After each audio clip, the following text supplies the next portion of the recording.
Welcome to the Leaders of B2B podcast, a weekly show where we bring you interviews and in-the-weeds expertise with today's B2B experts and thought leaders.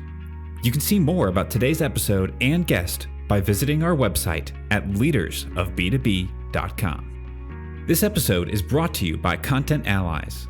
We help B2B companies launch revenue-generating podcasts. We schedule interviews between you and your ideal prospects and strategic partners. You show up for engaging conversations, we handle everything else. Ready to build a podcast that grows your business in just 1 hour per week? Reach out to us at contentallies.com. Hey leaders, welcome back to another episode of Leaders of B2B. I'm Ledge, really excited to welcome Blake Strozyk to this episode. Blake, as you know, I like to let my guests give their favorite intro of themselves. So please say hello for the audience who doesn't know you yet, and let them know a little bit about what you do. Yeah, sure thing, Ledge. Appreciate that. Yeah. So, hey, everybody. My name is Blake Strozyk. I run a B2B demand gen and paid media consultancy. So it's a company called Bull Media. It's me, another full-time employee, and a couple contractors. But we work with about between 8 and 12 B2B SaaS and tech companies to help them stand up their paid media program. So I spent the past 4 years working in B2B. It's going on my 5th year there. Started in sales, found my way over into demand gen. So get to work with a lot of different companies, see a lot of different things at various stages. And, really what we're focused on is helping companies build paid media programs that drive pipeline and growth. And so have, learned a lot along the way, and happy to share those learnings here.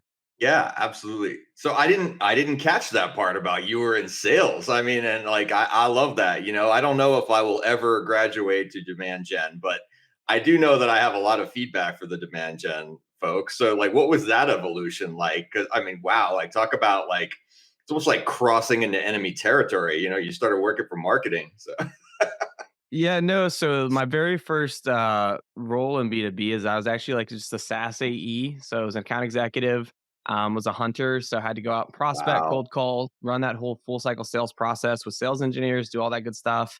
Didn't do it for very long, was only in sales for about a year before I went over either to the good guys or bad guys, depending on how you view marketing and sales. And no, but it's like been really impactful though, because like I think the biggest thing of like when you work in sales is, like you'll know it's like when you have to carry a bag and carry a quota and you have to actually like call the leads that marketing's sending you, it changes your perspective when you're on the other side sending leads over to sales. Yeah. And like it changes your perspective on like enablement. So like making sure you have the right processes, you have the right tools, and you have the right, decks, business cases. Like it changes your perspective on a lot of things. So I think that's been like really helpful for me actually starting in sales. Oh my gosh. It's like you did like an internship. Like we're all gonna love you now in sales because it's like somebody who actually did the tour of duty. And I hate to say it, but I have worked with a lot of marketing, you know, uh, departments, right? That are throwing all kinds of like, here's how you need to pitch our product, and here's the 87-page deck in 9-point font, describing our approach. And you're just like, wow, like I'm going to talk for an hour and this guy's going to hang up on me if I follow this. And there's this constant, push and pull there. And I'm being kind of like provocative on purpose. Like, I love working with marketing, and, I'm a big fan of the fully integrated, I'll call it the revenue function now, right? Like, let's just stop this business of as if there's some kind of line between the two, right? Like it's just this necessary flow of information, that's really important.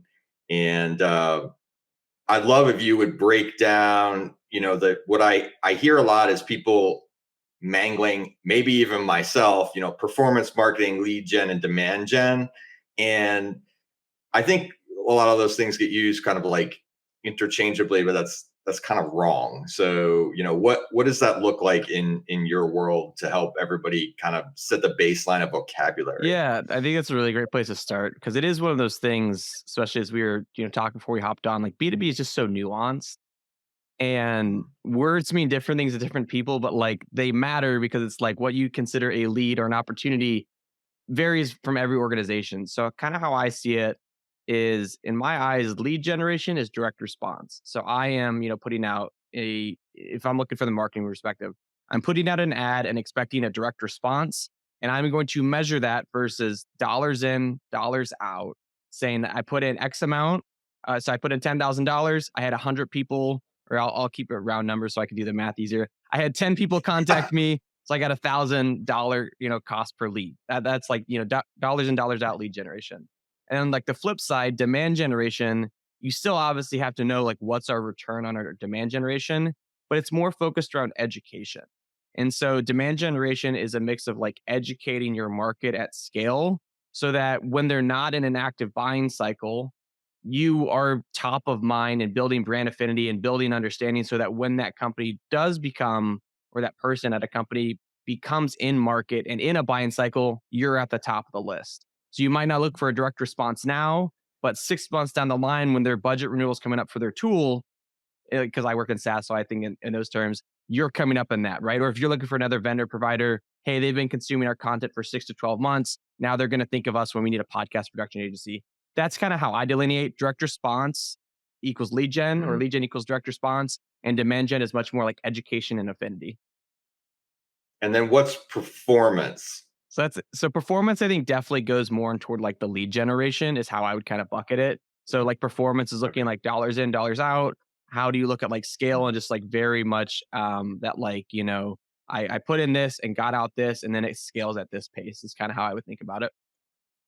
Right. So what used to be inbound content marketing is now evolved to demand gen because it actually sort of has a wrapping purpose around it. We're not just throwing up the old form and get an email address and download your ebook kind of thing. And although I guess there's still a place for stuff like that, like the lead magnet type of approach from an education standpoint, but not just jamming it down the throat of sort of going, yay, somebody put their hand up and has an email address. Thus, they are, imminently qualified to buy our thing right now. Exactly. Well, kind of going back to that sales background, it's like saying, okay, if I put out a lead magnet and somebody downloads it, not equating that to, hey, that means they came through our website and requested a demo or want to talk to us, right? Like, I think a lot of Yeah. marketing teams in the past have treated those hand raisers as such and like given them over, say, like, hey, we had 1,000 people download this. You need to call them because they're ready to buy or like they're ready to talk to. When in reality, it's like they just wanted that piece of content. And so, like, that's where you kind of like see some of that misalignment is when like sales actually has to talk to them and they're like, no, I just want a piece of content. We're in a vendor contract. I'm not interested in talking or something like that. Hmm. Right. Right. And yeah, being in that sales seat and having to make those outreaches, you're just like, oh my gosh, this is going to be horrible. Like, and like I'm actually repelling this human because I'm so annoying, Yep. and that like, I'm so glad that things have moved away from that. And I don't know that it moved away because everybody got smarter. It moved away because everybody started doing it and the buyers, just started being like, I'm never going to download your content because I know this is just a lead gem scam and now you're going to blow up my phone. So, Well, and I mean, I think I'm, part of it too, I mean, not to just, I guess to add to that is like part of it too is just like the availability of tools now, right? Like if we go back, 10, 15 mm, years, you didn't necessarily have as good as a list. Like, yeah, you go through like associations or different things depending on which like, market niche you're in. But like you just didn't have the availability of like data to like go after people's names. Now it's like you can, you're one Google search away from 10 different data providers, your Zoom infos, your Apollos, just like name your data provider. And you can just reach out to those people directly. Like you don't have to wait for them to download something. You can just do the outreach from there. So I think that's also been a big shift too, just the availability of data. right. So, and I love that you're talking about that. It's like this, everybody's seen the infographic of like the Martech landscape, which is like this completely overwhelming, you know, legal size piece of paper or PDF that has like 10,000 logos on it. And you're just like, dude, how do I ever buy any of this? Like, I just want to go hide under my desk. But, we do want full integration and information. And in the few instances that I've seen this done well as a salesperson, it's like, wow, like I know what pages they went to. I know what podcasts they listen to. Like, I mean, just like I can actually build a relationship based on that data constellation. And I think like that's the thing that like the promise of it. And yet seeing that implemented well once or twice just sheds light on the fact that it's usually not implemented well. So Yeah, I mean, I think it's a lot of, times when it's not implemented well, it's because a lot of it's either like an expertise challenge. So it's like, you're a strapped company, you don't have a lot of resources, so you just kind of make the best with it. Or I think a lot of times is like how it's used too. Like in that case you talked about is like you're using that on the sales side to build like a thoughtful conversation and have like context. And I think a lot of times, people will just think about like, how do I, do this as quickly as possible to hit my short term number? So you kind of becomes a spray and pray game when you really have to have that quality, not just the quantity.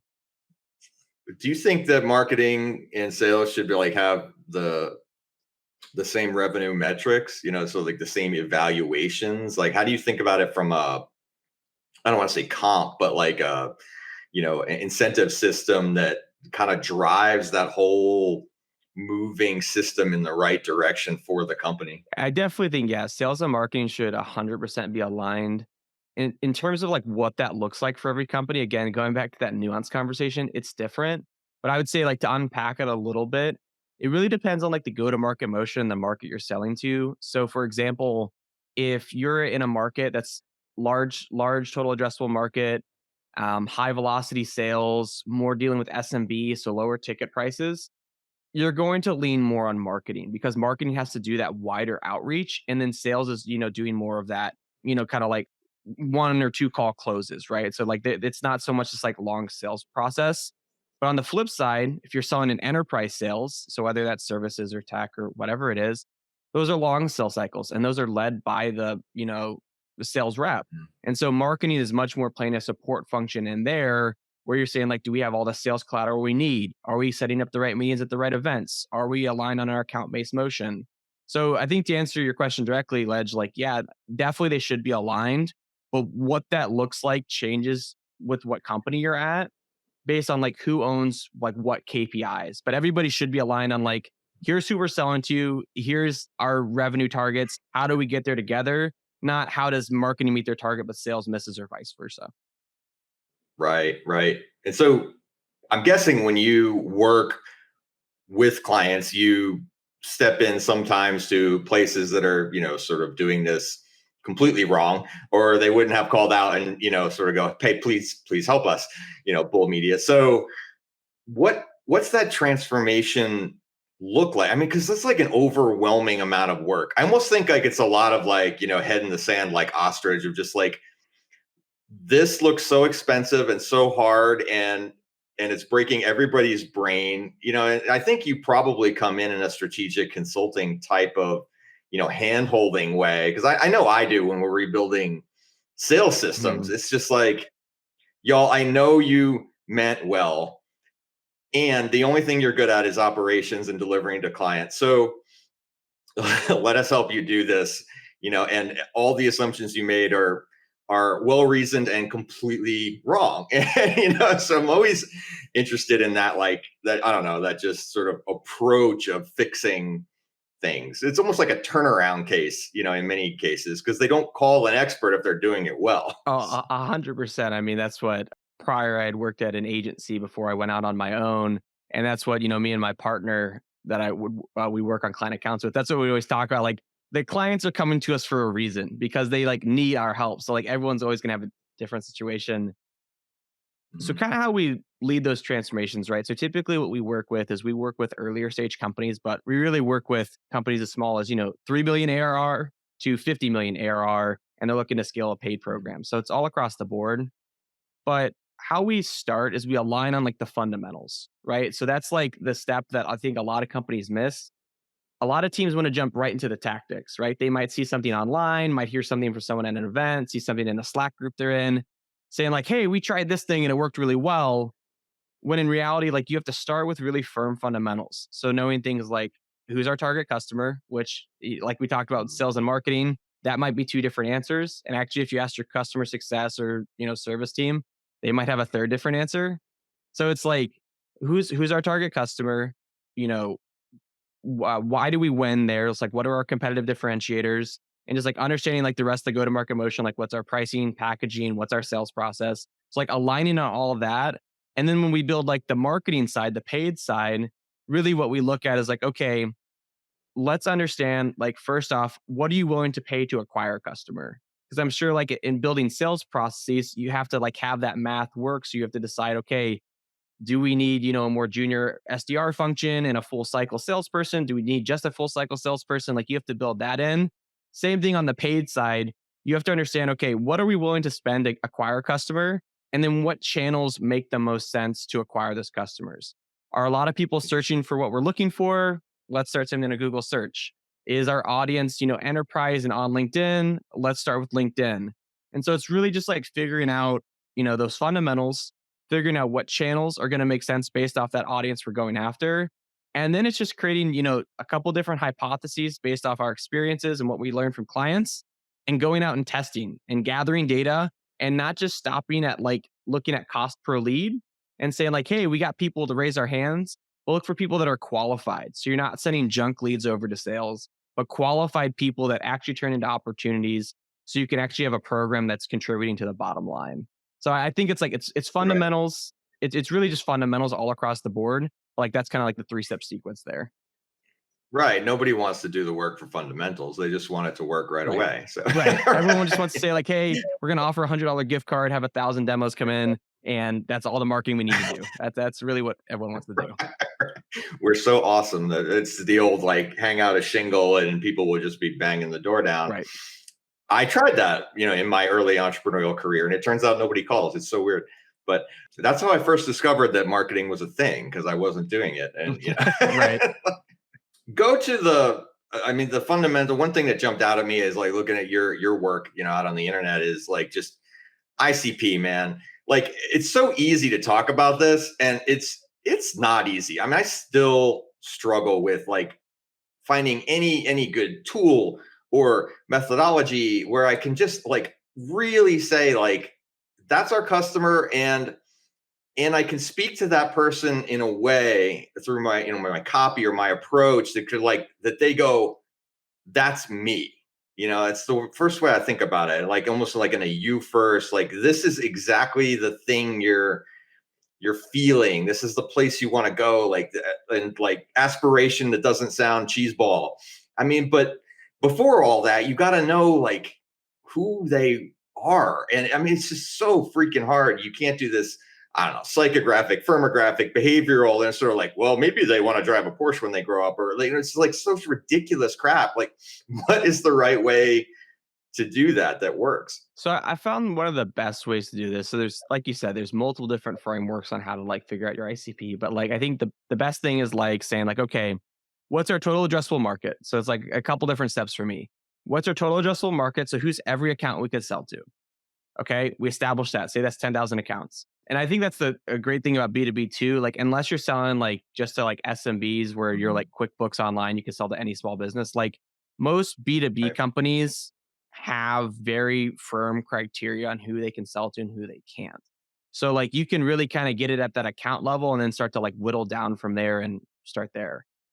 So it's like who could actually implement this at Right. all? Like whether or not they want to or ever Right. will. Like, what That's that's your TAM, okay? And then from that, how do you whittle away? So like that's the block of marble, and we're trying to get to the David, right? So, um, what are those steps of whittling away? Yeah, so that I think it's a good way to put it, right? That you got your block of marble, your TAM, and then like to whittle it down to get to your a statue underneath. There's a couple different ways we look at that. So one, I mean, primarily we lean on our clients to be the expert in their business and understand like who they sell to and who they are the best fit for. So a couple of different ways we look at that, and like we'll ask about who are your best clients today? Do you Mhm. have a large amount of them, or do you only have one or two and you're looking to get more of them? So like, is it like a real ICP or is it more aspirational ICP? So who are your best clients today? What are those common characteristics? Is it smaller companies, mid-market, larger? So some of that firmographic data. Are there certain verticals? So like, you might work really well with healthcare companies, or you might work really well in manufacturing. So is it vertical? Is it company size? Is it both? And then, at that account level, you might also look at like revenue range or like, company stage. Maybe you can only sell to the Fortune 1000. So there's a lot of different ways to slice it, but like, you look at your total market, and then you look at your own customer base, and then you say, okay, here's the common characteristics of what are good customers for us. And then you look back out at that total market, how many companies match this criteria, right? So if it's firmographic, you can use data providers to kind of get a sense of what that is. But you're going to need to identify that because you need it just as much on the marketing side as you do sales. Because the sales team, Right. you have to have, as you know, contacts to reach out to. And the only way you get those is if you name the accounts. So like I think it's an exercise of looking at your own, and like this is what like we'll like rely on. Look at your own customer base for clients, see what those common characteristics are, and then look out at your TAM, look at data providers, and kind of get that list. And then you manually verify it. So you don't just like blindly pull a list online from somewhere. You have to actually like go hand by, unless it's tens of thousands of accounts, go line by line and say, are these a good fit? Are these not? And kind of start from there. Right, right. And at some point, an account becomes a collection of humans you need to reach out to, which I think is sometimes always the piece that people, just like get tired and don't do that level of work. Because I'm like, I think you'll appreciate this, having been in the sales seat, but at some point, like that average ICP that we need to market to, and I understand why, becomes a one-to-one conversation with a human. And I think all that stuff kind of falls apart at that level where we develop that, kind of relationship. So, my go-to stuff as a sales, everybody has their sort of list, right? But I'm going to at least connect on where are you geographically? When I finally talk to someone, my favorite thing is when it's another bald guy. That seems to go great. We can talk about like, hey, how do you shave your dome? But that doesn't always work. So yeah, I mean, it's like, I guess if this was easy, everybody would do it, right? But like, so you get that ICP, like as kind of like, is it just like do the best you can to at least limit the attack surface? I think it's getting close. I don't think you're ever like it's never complete, right? Like I mean, you might get it Yeah. really dialed in, but like you're always iterating. Like to your point, you get to the accounts that you're like, hey, we're a good fit for, and then you have to understand like what are those personas within the accounts that we're actually a good fit for? Because everybody wants to think like immediately C-suite, and if you're a really small company, maybe that's the case, but like you're probably if you're selling into marketing, you're probably not selling to the CMO. You might get their attention, but you're probably selling to a director of something in a larger company, right? So it's like understanding, yeah, not just the accounts, but those actual like those like people you're talking to, those contacts. What are their job titles or responsibilities? And then from the marketing side, making sure that you're getting in front of those people, right? Because they're like, you might be going after a large company if you're selling to the developers, but you're marketing to the marketers. Well, then it doesn't matter that you're just going to the company because it doesn't help the salesperson at all. And it doesn't help you from a marketing perspective at all either in that case. If you're selling to developers, they don't care at all and they'll never Well, listen to you. So that's a separate conversation. That's a very tough market to crack. right. If it's CFO, legal, developers, yeah, God Yeah. bless you. But yeah, so you get okay. So let's say we fundamentally at least understand who we're trying to sell to. Then talk to me then about where paid media goes, right? Because I think that the number of channels for paid has meaningfully exploded over the last 15 years also, and there's like all kinds of things you can pay for that wouldn't qualify as like, paid media. And from a marketing budget perspective, like it's just, terrifying, right? Because you got like, I don't know, let's say you go with Gabriel Weinberg, right? You got 17 different channels. It's probably now 34 since he wrote that book. But what the hell do you do to narrow that down? So two things. So the first thing is understanding where your buyers spend time. So like to that developer's point, that's a super challenging market to market to. So that's a whole separate conversation. I did this. That's why I Yeah, know. Yeah. we are doing it right now for a client, and it is challenging. But to that point, right, it's like understanding like where do our buyers spend time and what does their buyer journey look like? Which sounds like really generic advice, but it's honestly, if most teams went through that, they would realize Yeah. that like, some channels that people will say, hey, you should do wouldn't be a good fit for them. Like developers, they're probably more a good fit for like something like Reddit. They're on like Twitter, they're on different places. They're not on the like tried and true, I say tried and true, but like B2B channels of like Google search and LinkedIn, Right. right? Like they're in different places. And so understanding your buyer, Stack Overflow, Hacker yep, News. yep, Yeah. like a lot Yeah. more different publications. So I would say like understand your buyers where they're at. And then on like the flip side, the two channels we'll typically start with in B2B is we see the most success with Google search as long as it's an established category. So when I say that, like people know what they're searching for. So we work with a lot of startups where it's a disruptive technology or platform that people haven't heard of before and haven't thought about. So they don't know to search it, right? So Google search may or may not be a good option. It depends if it's established or not. Yeah, like, oh, and you're like when you're inventing a concept or a word, and you're just like, we're gonna dominate this space for, I don't know, like I have, one client's like human experience, HX, we're gonna own that. That's awesome, but nobody's gonna search for that, right? Because it doesn't exist. And that's super cool. So, but wow, like the pressure of establishing a category is just like very Oh, difficult. it's crazy, especially from a marketing side. So yeah, Google search is like if there's existing search volume, great. And then LinkedIn is like the biggest channel for B2B that we find for most clients. So again, it depends on who you're selling to. So that might be a really good fit, if you're selling to like more like mid-market enterprise type deals and your audience spends time on LinkedIn.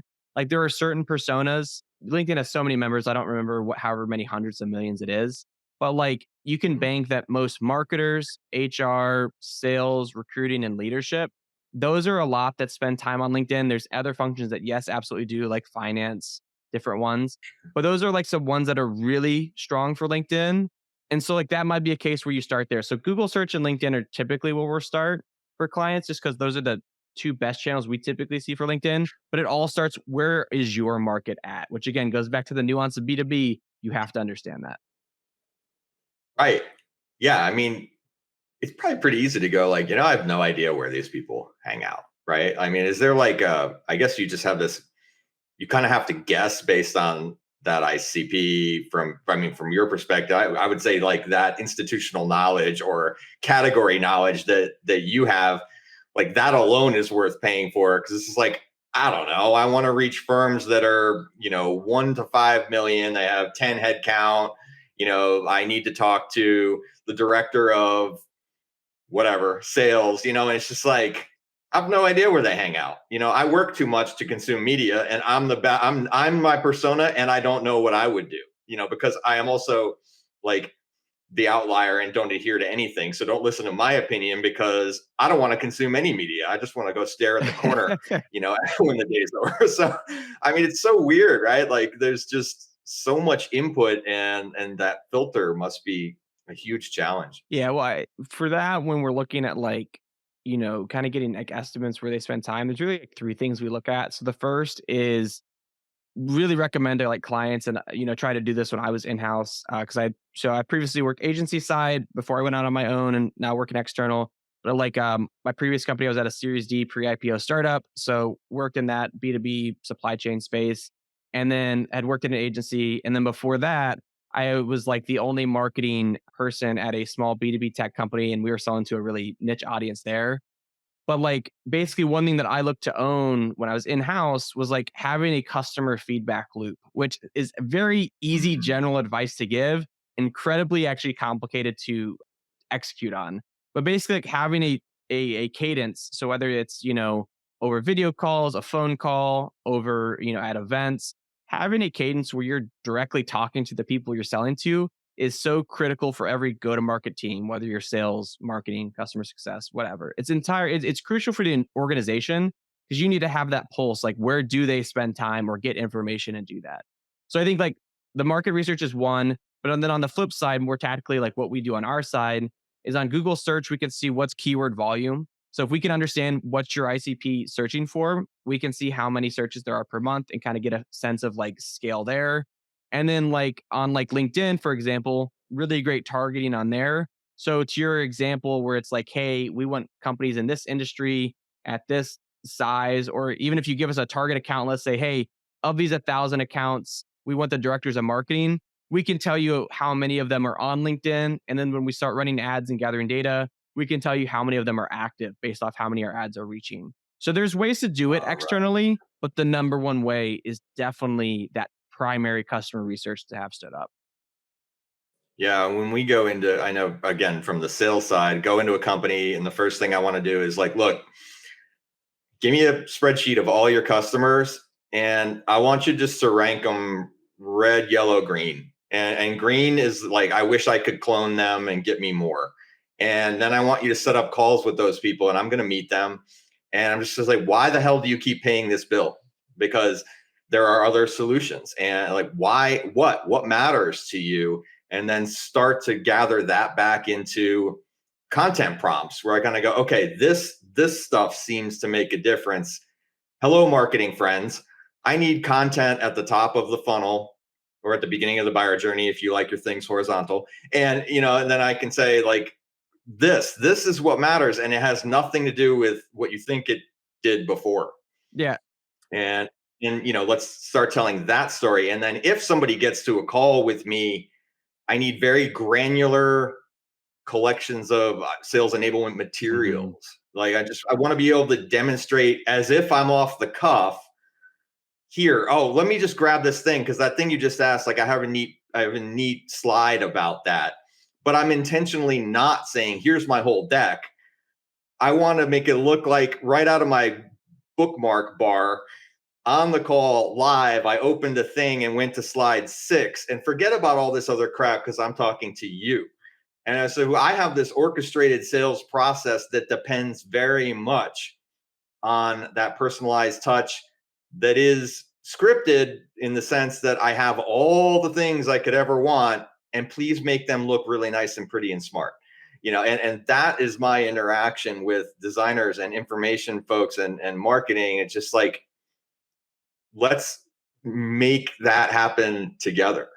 Well, and then, I mean, that's kind of, to that point, yeah, definitely collaborative. And that's one of the first areas that we'll look at too, to see if there's any optimizations. I mean, we don't do any like formal, like anything on the sales side, just not our expertise. But one thing that we will do, right, is like we believe in being deeply integrated with the teams we partner with. So we go into the CRM with them, right? And so a lot of our clients, for example, use HubSpot, which a lot of the listeners I'm sure are familiar with and use it their own companies. But like, so we go in there with them and we build the report to say like, hey, you had uh, you know, 10 people come in for a demo this month and only one person became an opportunity. What happened with those other nine? And kind of like look at those paces. And sometimes they'll talk with the sales team member and be like, well, I just didn't have this piece of collateral, or wasn't able to build a business case or stuff like that. And it's like, it really is collaborative, right? I think a thing that Yeah. companies always think about is how do we add more to the top?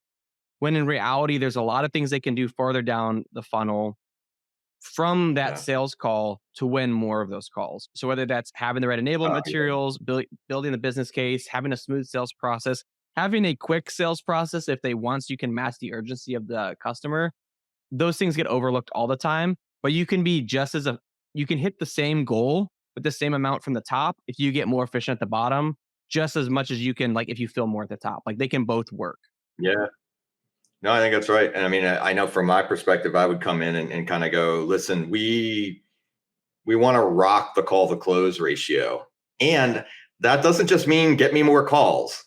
That means get me Yep. good calls, because like we can reduce that denominator and that ratio goes up.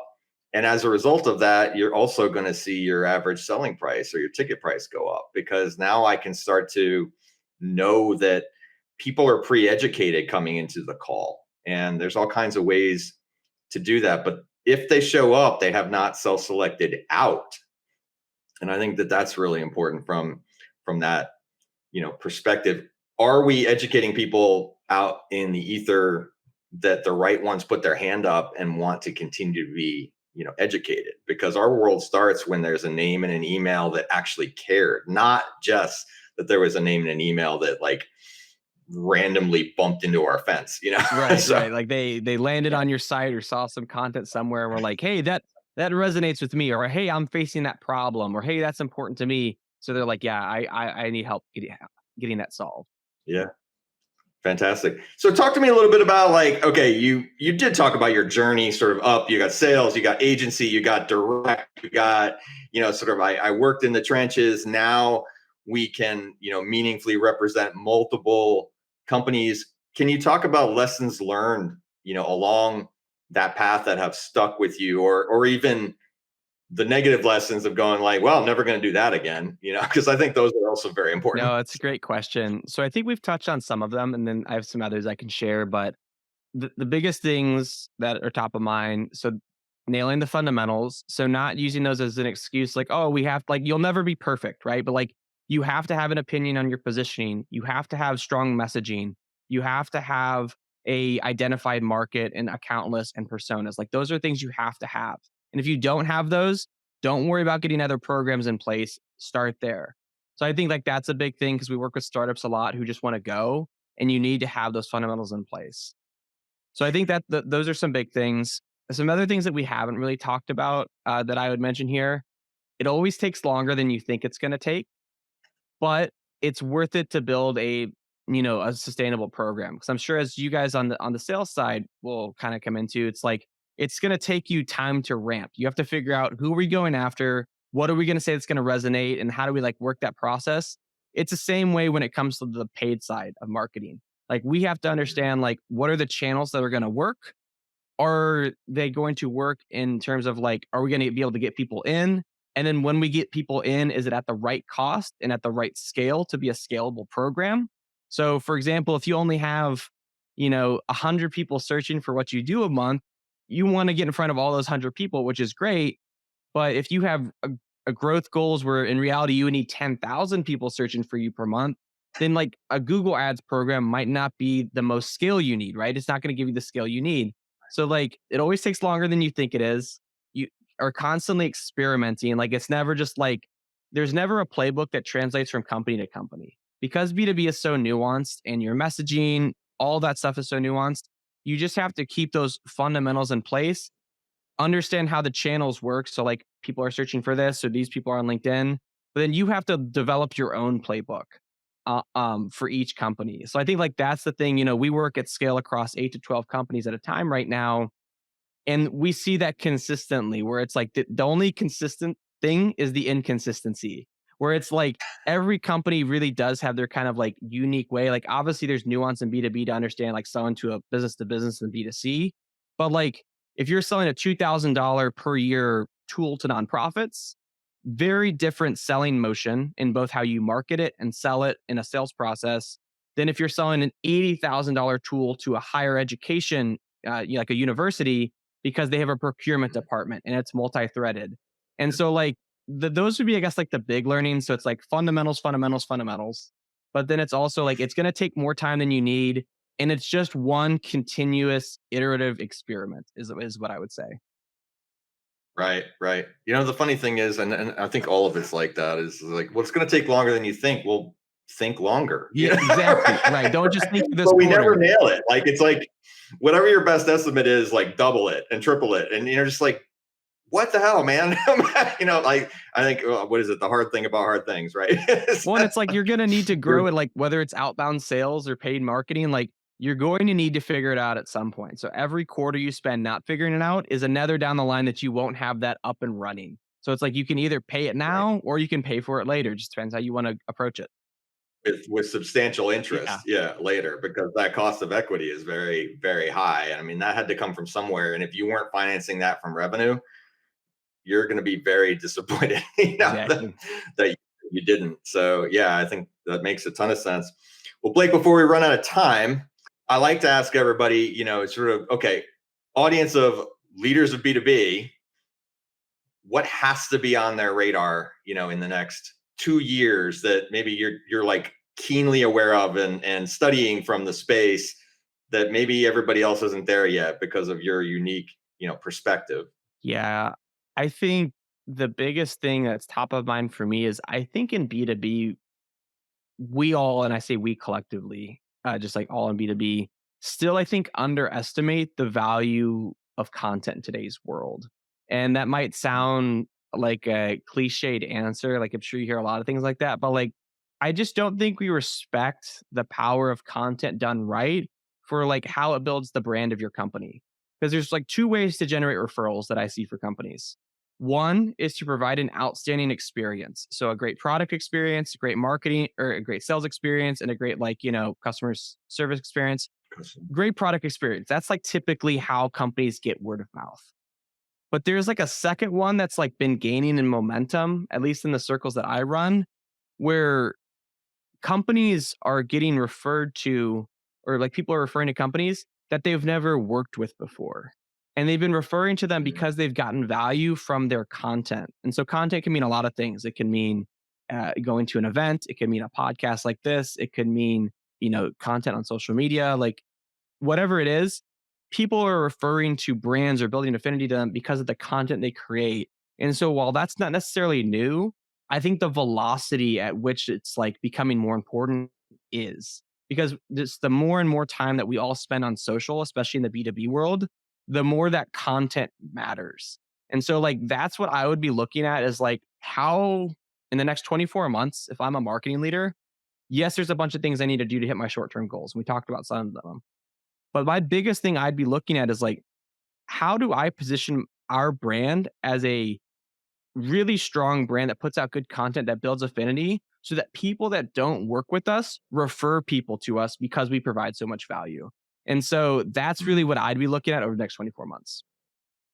Wow. Yeah. Yeah. I like that. I'm going to need to noodle around on that. Everybody needs to be aware of the thing I do so that they can tell their friends that they heard of me, but they actually haven't worked with me. But my content is so good that they believe it anyway. Yeah. And when it goes back to that understanding you talked about, like you get like in the sales process, you have to know, like what are those, or excuse me, going back to like the top customers, knowing what's important to them and having content for that. I think like so many companies do not have that feedback loop, and that's what prevents them from doing that. Yeah, that's fantastic, man. Well, Blake, if anybody's resonating out there, I want to make sure that they can reach you. What channels are the best ones for you if somebody's hearing this, be like, I got to talk to this guy? Yeah, so best place to reach me is Blake Strozyk on LinkedIn. You'll see me with my little yellow background in the back. Best place you can just DM me. Happy to answer any questions or help in any way I can there. Fantastic. And it's bullmedia.io. Yep. You can find my website, bullmedia.io if you want to look online, or you can find it through my LinkedIn profile. And they have the coolest emblem logo thing ever. You need to go just check that out because we were all talking about it before the show. Very kind. I appreciate that, Ledge. Thanks so much for coming out. Really appreciate the insights. Thank you.